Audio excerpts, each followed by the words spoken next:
programme itself is changing. The programme itself is changing in a way that is actually quite complementary to what we're trying to achieve.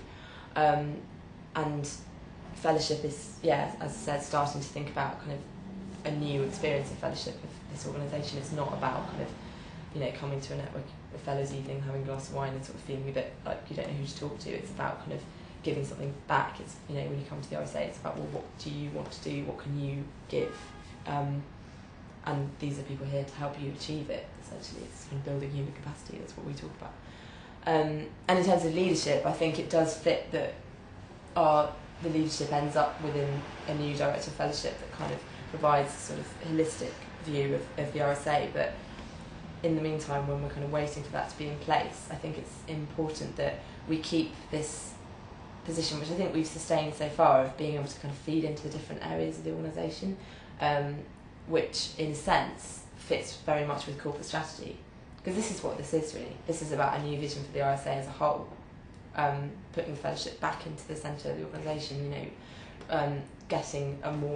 being more of a networked organisation rather than a hierarchy. And I think that needs to fit with, it can't be siloed. It just can't be. It's got to feed into all of the areas. And I think putting our team within a kind of corporate strategy positioning, with Rachel Fisher, who's another Rachel, but she's just started here working with Matthew on corporate strategy. That's her kind of role, and it's emerging very, very recently that we might perhaps work closely with her, and her providing almost that kind of strategic leadership that I think we need now,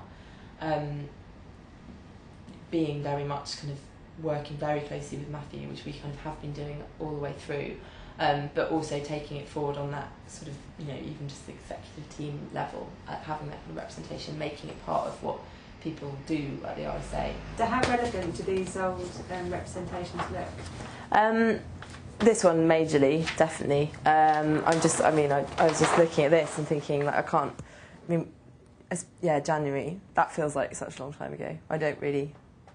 We've gone way beyond this now, I think, which is quite interesting. Where are you now? Well, this is right.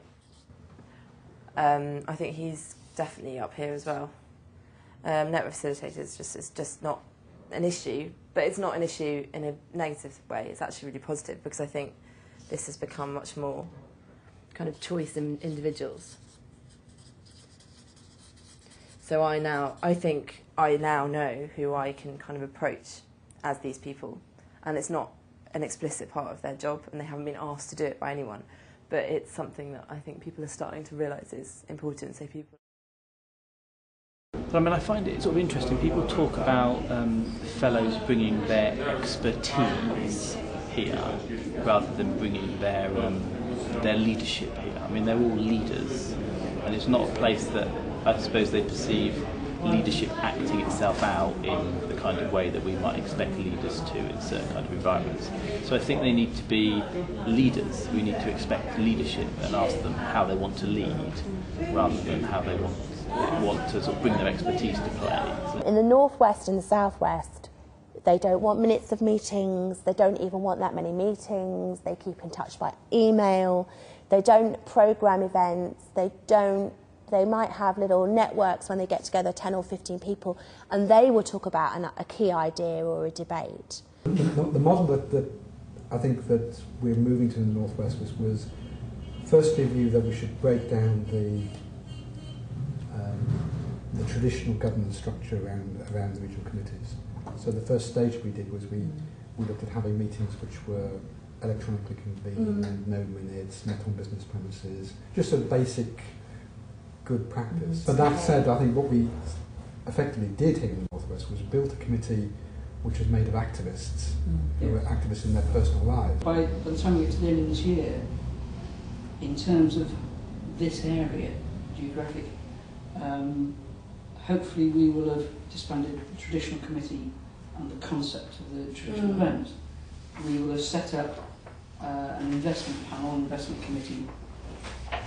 We will have started running with the reverse mentoring project as probably the first one. It will follow very nicely to the next open spaces, where I can report back on what's going on. Anybody else that's involved in anything can report back as to what's going on. So what it does is it actually proves that something is happening.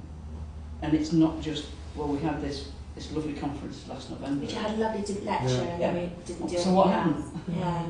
Whereas if we can prove, well, actually, something very fundamental has happened since those open spaces.